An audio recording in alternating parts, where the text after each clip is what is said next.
Class 7, Unit 4, Ranji's Magic Bat, Ruskin Bond. The score stood at 53 for 4 wickets. Another 60 runs had to be made for victory. Ranji was at the crease. He was the last batsman in the batting order. The rest were bowlers. They couldn't be expected to score many runs. The fate of his team was in his hands. His team had great faith in him, for he had scored a lot of runs in many of its matches. Ranji took his guard. The tall fast bowler came down on his long run-up and hurled the ball at Ranji's stumps. Ranji was going to lunge forward and play the ball back to the bowler, but at the last moment he changed his mind and stepped back, intending to push the ball through the ring of fielders on the off-side. The ball swung in the air, shot off the grass and came through sharply to strike Ranji on his pads. LBW. Ranji walked back dejected to the pavilion. The other batsman did not last long and the team lost the match. On his way back home, Ranji passed Mr. Kumar's sports shop next to the clock tower. It was one of his favourite haunts. Mr. Kumar had been a state player once and had scored a century in a match against Tanzania. Now he was too old for first-class cricket, but he liked encouraging young players. He thought Ranji would make a good cricketer, as good as India's famous players.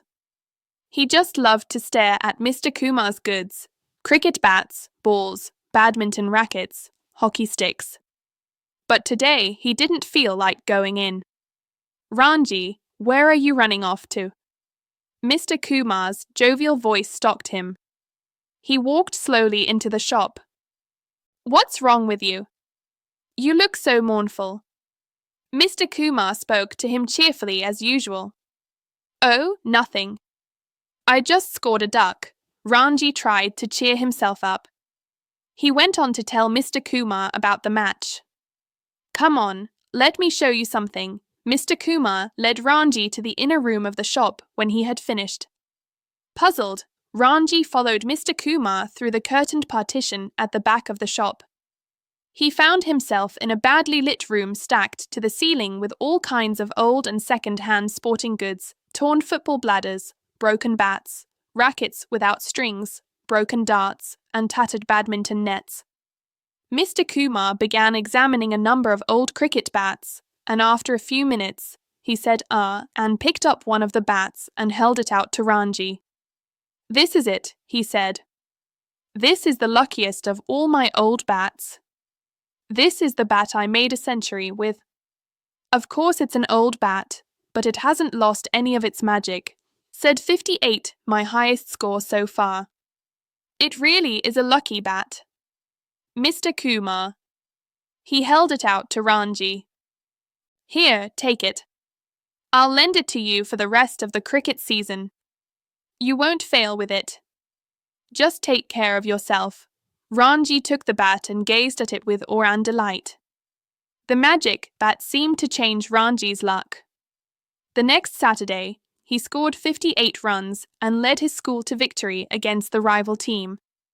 On his way home, Ranji stopped at Mr. Kumar's shop to give him the good news. "We won," he said. "And I made 58, my highest score so far. It really is a lucky bat." "I told you," said Mr. Kumar, giving Ranji a warm handshake. "There'll be bigger scores yet."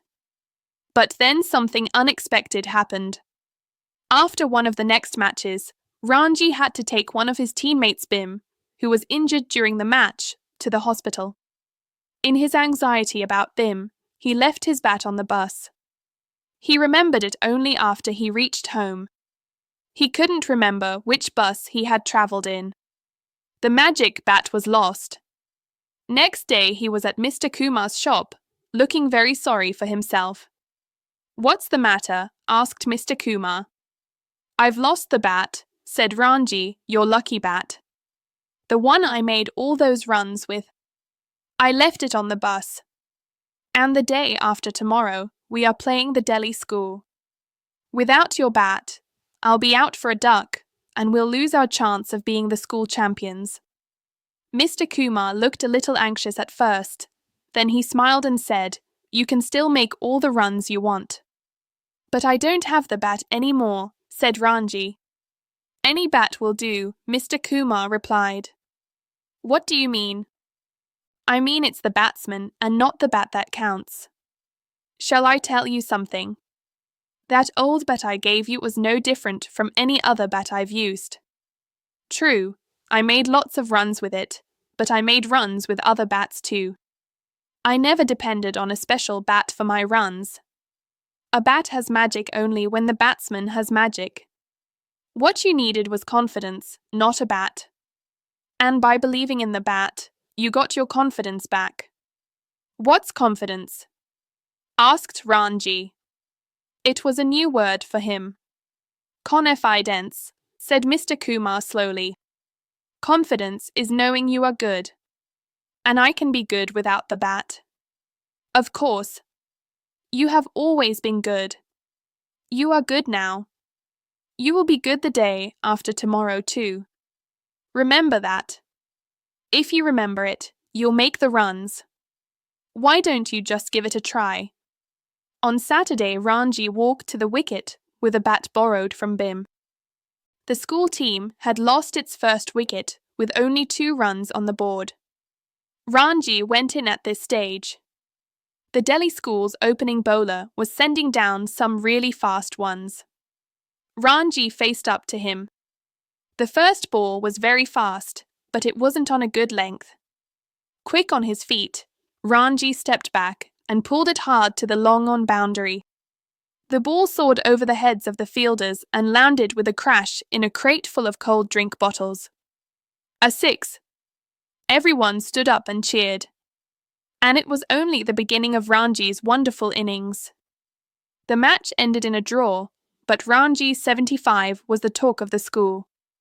On his way home, he bought a dozen laddus. 6 for his neighbour Koki and 6 for Mr. Kumar. Adapted.